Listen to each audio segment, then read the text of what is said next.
Husarun Nabi wa ahli baitihi, tentang bagaimana Nabi dijauhi oleh orang-orang Mekah waktu itu, diboikot lah kurang lebihnya seperti itu, sehingga betul-betul Nabi menemukan kesusahan yang sangat. Lamma ra'at Quraisyun intishar al-islami, setelah orang-orang Quraisy melihat Islam tersebar perlahan demi perlahan tapi pasti tersebar fil qabail, ke seluruh kabilah-kabilah, tidak terbatas kepada Bani Hashim dan Bani Muttalib, akan tapi sudah mulai masuk kepada kabilah-kabilah yang lainnya. Azamu ala qatlin nabiyyi, akhirnya mereka berpikir praktis. Sebabnya apa ini? Makanya sebab utamanya akan dihapus. Mereka ingin membunuh baginda Nabi sallallahu alaihi wasallam. Wa hasarathu wa ahla baitihi fi sy'ab. Kemudian Nabi diboikot, Nabi dibatasi hubungan mereka di Sy'ab. Sy'ab itu satu tempat yang kalau ada di pegunungan itu ada jalan-jalan ke satu perkampungan kecil namanya Sy'ab. Wa mana'u anhumul arzaq, tidak boleh siapapun sambung dengan keluarga Nabi dan sahabat Nabi dalam urusan bisnis. Jual beli makanan enggak boleh. Wa tafaqu ala ayyaqbalu lahum sulhan abadan, dan tidak boleh ada damai sampai kapanpun. Ingin dibinasakan baginda dan juga sahabat-sahabat baginda. Illa idza aslamun nabiyya lil qatli, kecuali memang mereka menyerahkan Nabi untuk dibunuh. Wa katabu matafaqu alaihi, akhirnya ditulislah kesepakatan tersebut fi sahifatin, dalam satu lembaran, allaquha fil ka'bati, yang digantung dalam Ka'bah, gantung di Ka'bah. Wa kana dzalika sanata sabi'ata minan nubuwati, tepatnya itu adalah tahun 7 setelah Nabi diangkat menjadi seorang utusan. Kesimpulannya adalah al-khulasatu lamman tasharal islamu, setelah Islam tersebar, hasarat Quraisyun Nabi, orang Quraisy telah membatasi hubungan baginda Nabi dan sahabat Nabi dari mereka, dihalangi. Wa fi Sy'ab, maqaf di Sy'ab yang ada di kota Mekah, di satu tempat kampung kecil yang ada di kota Mekah. Wa mana'u anhumul arzaka 3 sanawat, tidak boleh ada interaksi, tidak boleh ada hubungan, tidak boleh ada pengiriman makanan selama 3 tahun. Fattafaqu ala qatlihi, dan mereka bersepakat untuk membunuh baginda Nabi sallallahu alaihi wasallam. Ad-darsus sabi' wal 20, pelajaran yang ke-27, lanjutannya adalah ba'da dukhulin Nabi wa qaumi Sy'ab, setelah Nabi masuk ke Sy'ab tersebut, kampung kecil di gang kecil di gang-gang kota Madinah, amar jami'il muslimina bil hijrati ilal habasyati, kemudian baginda Nabi menyuruh kaum muslimin untuk hijrah ke Habasyah. Ini hijrah ke Habasyah yang kedua, hijratul habasyati tsaniyah, hijrah ke Habasyah yang kedua. Hijrah yang pertama semacam penjajakan saja, cuman karena waktu itu jumlahnya sangat sedikit, mereka kembali. Akan tapi cukup membawa berita bahwasanya Habasyah adalah tempat yang layak untuk hijrahnya kaum muslimin. Sehingga setelah itu para kaum muslimin sudah mempersiapkan untuk hijrah ke Habasyah. Dan inilah waktunya. Fahajaro, kemudian hijrah ke Habasyah, kurang lebih 73 rajulan, 73 73 seorang orang laki-laki, wa 11 imra'atan, 11 wanita, minhum Ja'far bin Abi Thalib, salah satu di antara mereka adalah Sayyidina Ja'far bin Abi Thalib, sepupu baginda Nabi. Walahiqa bihi muslimun al-Yaman, kemudian disusul juga kaum muslimin Yaman, wa Abu Musa al-Asy'ari wa banu ammihi, dan keluarga daripada pamannya. Jadi rupanya banyak sudah berbondong-bondong. Wa kanat hadhihi hijrah fi sanati sabi'ati minan nubuwati, dan kejadian hijrah ini adalah tepatnya di tahun yang ke-7 setelah Nabi diangkat menjadi utusan Allah Subhanahu wa taala. Kita ulas ba'da dukhulin Nabi asy-Syi'ba, setelah Nabi masuk Syi'ib tersebut, kampung kecil di gang kota Madinah sana, kota Mekah. Sanati sabi'ati, di tahun yang ke-7, di tahun ke-7, amarul muslimin bil hijrati ilal habasyati, Nabi mengutus kaum muslimin untuk hijrah ke Habasyah marratan thaniyatan, yang kedua kalinya. Fahajara, kemudian hijrahlah 73 rajulan dan juga 11 imra'atan. Oleh kabihi muslimul Yaman, kemudian juga mengikuti mereka orang-orang muslim dari Yaman. Baik, kemudian di sini ada yang sudah kami hadirkan pada pertemuan yang lalu.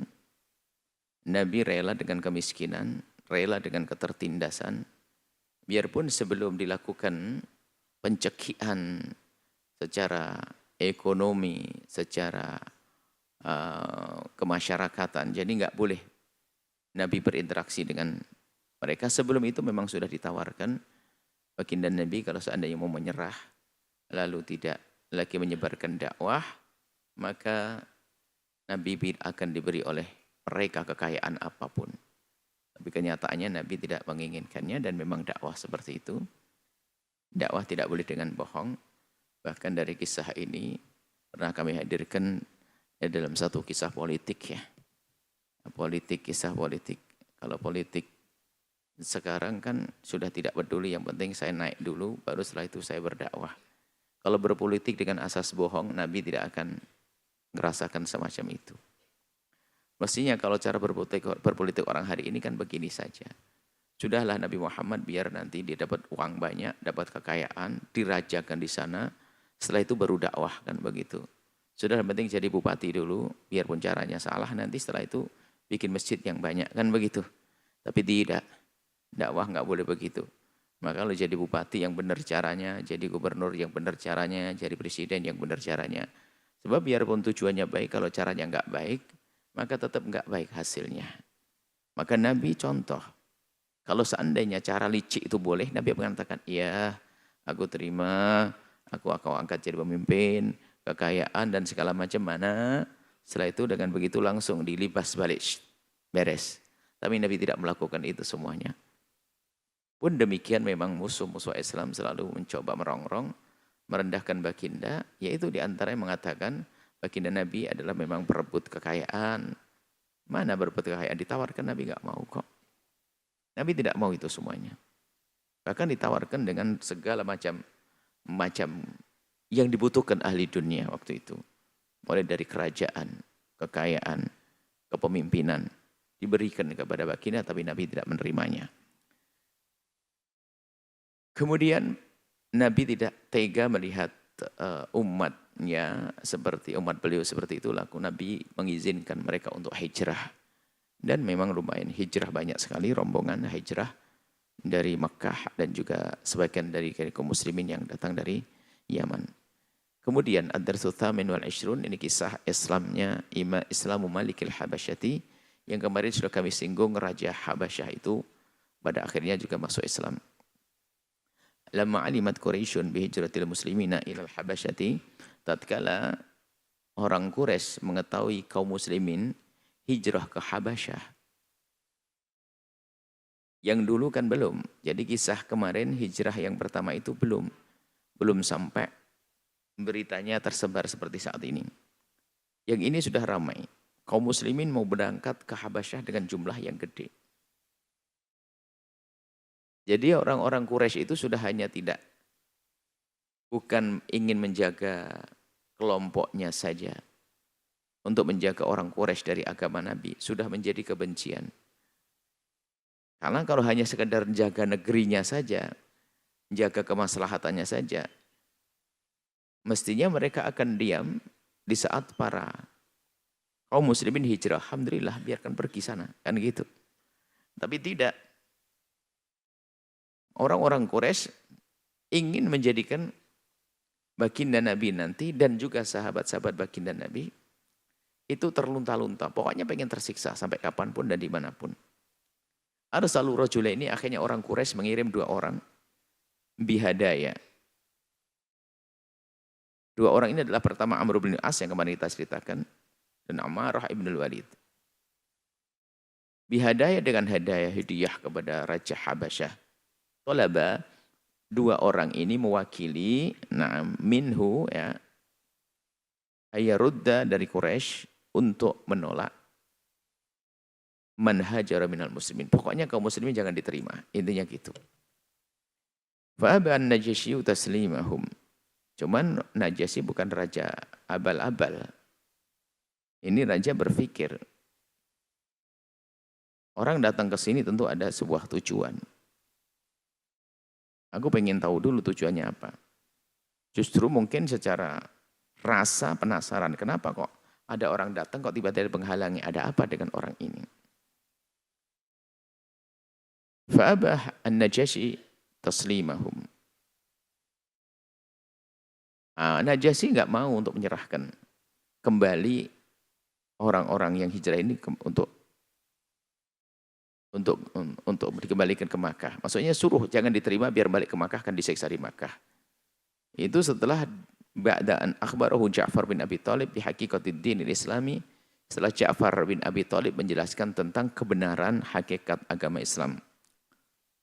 Kan disebutkan kemarin dulu kami biasa dengan melakukan kekejian kami, dengan menyembah berhala kami, dengan melakukan dosa kami, dengan memutus tali persaudaraan. Tapi setelah datang orang ini namanya Muhammad bin Abdullah kami berubah. Itu menjadikan Najasyi terpesona. Ini kan baik semuanya. Nyambung silaturahmi aku senang, melakukan kekejian aku tidak senang, meninggalkan kekejian aku senang. Kayak baik semuanya. Lalu Najasyi minta untuk diperdengarkan apa yang turun kepada Nabi. Dibacakan Waqara ali awal surat Maryam, permulaan surat Maryam. Rupanya di surat Maryam itu kisah tentang yang selama ini diyakini oleh Najasyi. Yaitu tentang kisah Sayyidah Maryam. Tentang Nabi Isa. Klop masuk. Sehingga berita masuknya orang-orang Najasyi dan Raja Najasyi sendiri ini bukan berubah agama sebetulnya. Jadi bukan mereka berubah agama. Akan tapi mereka itu sebetulnya memang melanjutkan selama ini yang sudah diyakini dan memang sudah disebutkan dalam kitab suci mereka. Kalau datang orang Nabi Muhammad ikuti mereka. Jadi mereka tidak berubah agamanya. Dan yang ditunggu-tunggu sudah datang. Dan sebetulnya orang Yahudi kan juga seperti itu. Cuman ada kesombongan menguasai mereka. Mereka menanti-nanti kedatangan Nabi. Ini Najasyi menyambut. Malah menyambut. Bukan malah mengusir orang-orang yang hijrah itu untuk kembali ke Mekah. Tidak diterima. Faraja'a khaibaini. Maka 2 orang utusan Quraisy itu pulang ya dengan penyesalan, dengan kegagalan. Wa aslama Najasyi. Kemudian orang Najasyi adalah masuk Islam wa man ma'ahu. Dan yang bersamanya minal kisisin. Tokoh-tokoh agama warruhban, pemimpin-pemimpin agama mereka masuk Islam fi dzalikal waqt. Yakni as-sanati as-sabi'ati minal si abad ke-7. Jadi masuk Islamnya mereka itu bukan berubah agama. Istilahnya yang tepat, bukan mereka berubah dari agama, tapi melanjutkan keyakinan yang sudah ada pada hati mereka. Jadi enggak ada yang berubah karena mereka nunggu orang ini gitu. Nunggu baginda. Jadi saat baginda itu ya ini. Nah, Fa'anzalallahu fi hakim dan memang orang Nasrani disebutkan dalam Al-Quran wala tajidanna aqrabahum mawaddatan. Sungguh engkau akan menemukan paling dekatnya di antara mereka ada tali kasih itu adalah lilladzina amanu kepada orang yang beriman adalah alladzina qalu innan nasara kami adalah orang Nasrani. Jadi orang Nasrani itu masih ada kedekatan kalau ada keinsyafan di hati mereka dengan Islam. Dzalika bi anna minhum qissisina wa ruhbana karena di antara mereka ada pemimpin-pemimpin agama dan tokoh-tokoh agama yang dengan keinsyafannya wa annahum kuncinya apa untuk bisa menerima hidayah menerima petunjuk adalah la yastakbirun bukan orang-orang yang sombong. Sombong itu yang merepotkan. Jadi sombongan Abu Jahal tahu Nabi Muhammad Nabi sombong enggak bisa nerima. Makanya siapapun di hari ini yang nuntut ilmu di pondok pesantren, biarpun katanya dia cerdas, menghafal Al-Quran dengan singkat dan sebagainya. Tapi kalau dalam hatinya kesombongan, bukan ilmu yang didapat. Bukan ilmu, ilmunya ilmu Abu Jahal. Ilmunya ilmu Abu Jahal. Inilah yastakbirun, kuncinya adalah mereka tidak sombong. Kemudian setelah itu ada kisah Thumma mata an-Najashiyu, Raja Najasyi itu meninggal dunia. Artinya belum terjalin erat-erat, akhirnya belum sampai ziarah atau kunjungan-kunjungan dan seterusnya begitu. Meninggal dunia, fasalla alaihi Rasul, kemudian Nabi melakukan sholat. Nabi melakukan sholat, lamma a'lamahu, tatkala Nabi diberitahu bahwasanya Najasyi meninggal. Raja Najasyi meninggal dunia, Jibril biwafati, malaikat Jibril memberitahu. Wa hadza aslu salatil janazati 'alal ghaibi. Jadi inilah asal dasar, asal usul kisah salat jenazah untuk yang ghaib. Jadi salat ghaib itu kisahnya kepada Raja Najasyi. Jadi Raja Najasyi adalah muslim, masuk Islam, dan beruntunglah dia dan kaumnya. Khulasah ringkasannya adalah arsalat Quraisyun rasulaini, orang Quraisy mengirim 2 utusan ila Najasyi, kepada Raja Najasyi, liyatrudal muslimin, agar mengusir kaum muslimin min biladihi, dari negerinya Raja Najasyi. Walam yaf'al, dan tidak mau melakukannya. Wa aslama, bahkan sebaliknya, justru orang Najasyi, Raja Najasyi masuk Islam, huwa wa ma'ahu, dan yang menyertainya. Tumama dan Najasyi, kemudian meninggallah orang Najasyi, wa sallallahu alaihi Rasul salatal janazati, dan Nabi melakukan salat jenazah. Nah, ini bab fikihnya adalah salat jenazah, salat alal ghaib itu ada. Menurut jumhur ulama mazhab kita Imam Asy-Syafi'i dan juga Imam Ahmad dan juga Imam Malik. Adapun menurut Imam Abu Hanifah tidak ada salat ghaib. Adapun kisah Najasyi ini dengan beberapa takwilan, bermacam-macam takwilan, padahal sudah jelas. Tapi begitulah para a'immah, tidak boleh direndahkan. Mereka juga berijtihad. Takwilan mereka adalah bahwa Nabi sholat jenazahnya bukan ghaib tapi hadir. Kenapa? Oleh Allah didekatkan jenazahnya, Nabi melihatnya. Sambil sholat Nabi melihatnya. Jadi tidak ada ghaib-ghaiban. Ini adalah takwil. Tapi yang jelas Nabi adalah jauh. Nah, di mana Najasyi berada dan di mana Nabi berada. Jadi sholat ghaib itu ada. Cuma nanti perbedaan di antara ulama berapa lama batasnya.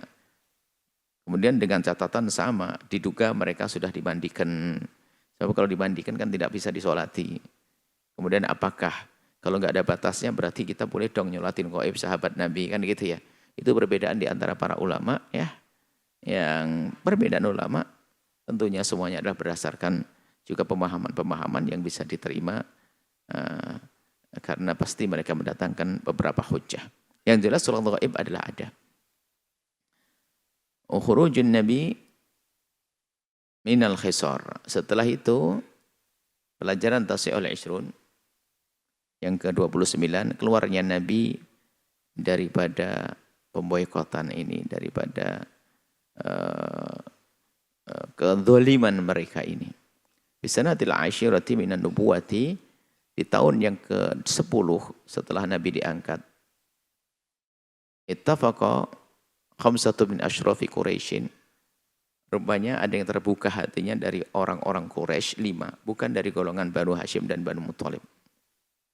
Jadi dari luar Banu Hashim, Banu Muthalib itu juga yang punya perasaan. Mungkin istri-istri mereka keluar ngomong, kasihan, masa ada orang nggak boleh makan.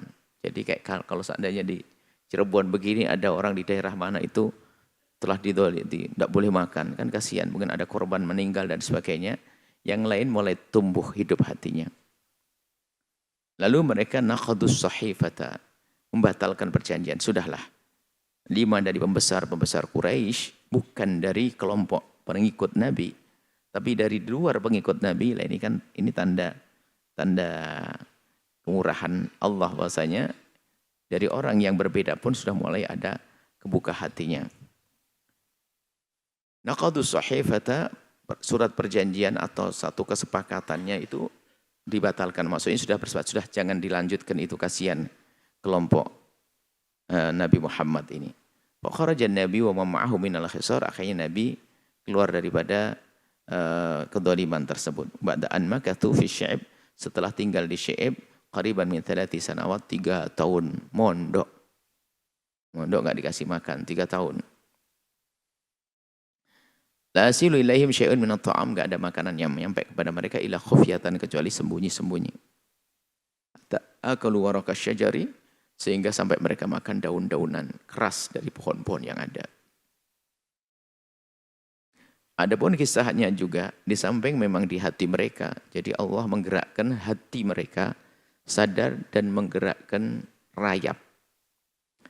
Menggerakkan rayap-rayap untuk menggerogoti surat-surat yang di situ ada kesepakatannya. Dikabarkan kemarin Nabi beritahu pada pamannya, paman, surat itu sudah rusak. Dari mana kamu tahu? Apakah ini berita dari Allah? Ini sebetulnya Abu Thalib itu kalau ngomong dengan Nabi, ngomongnya orang beriman. Dari mana kau dapat kabar? Dari Tuhan Allah. Karena dari Allah, yakin Abu Thalib yakin itu benar. Makanya Abu Thalib dengan pede berkata, tolong kaum, kertasnya sudah hancur. Coba lihat di dalam. Dari mana kamu tahu? Kata ponakanku. Kalau memang bohong, ponakan saya ambil dia dan bunuh dia. Kalau memang benar, harus dibubarkan ini kesepakatan untuk mendolimi ponakanku. Nah ini Abu Thalib kan sangat sayang. Jadi karena Abu Jahal waktu nyuruh begitu pasti karena yakin. Coba kalau ragu-ragu, wah ini jangan-jangan tulisannya masih ada, ponakanku dibunuh. Jadi yakin betul. Dan dilihat ternyata betul. Kertasnya sudah hancur, yang tertinggal ada. Hanya yang di situ ada namanya Allah. Nama Allah subhanahu wa ta'ala. Wa kana Rasulu qad akhbara annal ardata itu aradah, itu rayap. Qad akalatis sahifata, telah makan kertas-kertas kesepakatan. Falamma nazalatha Quraisyun limazzikuha wajatuha kama akhbar. Di saat mau diturunkan ternyata benar seperti yang dikhabarkan Nabi, memang sudah hancur. Tidak ada lagi kecuali hanya tulisan nama-nama Allah. Al-Khulasah fi sanatil ashirati, di tahun ke-10 nuqidatis sahifatu, dibatalkan kesepakatan yang ditulis di kertas yang digantung di Ka'bah. Kharaja Nabiyyu, kemudian Nabi keluar minal khisari, dari kedoliman mereka. Ba'da 3 sinin, setelah 3 tahun. Kemudian insya Allah ada lagi nanti setelah itu wafdu Najran fi sanatil ashirati, insya Allah pertemuan yang akan datang kita akan kisahkan tentang mulai berbondong-bondong tamu dari luar. Yang nanti justru rombongan kaum Nasrani Najran datang kepada Nabi ikrar untuk bersyahadat. Dan nanti terus berkembang. Hingga setelah itu diperintahkan juga Nabi untuk hijrah ke Madinah. Dan kemudian juga setelah itu ada nanti belum, yakni ada wafatnya Sayyidah Khadijah Al-Kubra dan Manda Abu Thalib insyaallah. Baik, sampai di sini semoga Allah memberikan kepada kita kerinduan yang dalam, semakin kuat kepada baginda Nabi SAW, dan Allah mudahkan kita untuk mengikuti baginda Nabi Muhammad SAW.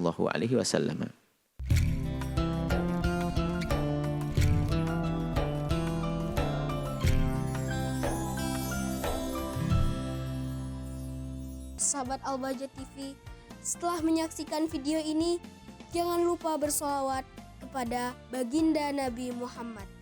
Shollu ala Nabi Muhammad. Allahumma sholli alaihi wa ala alihi wa sahbihi.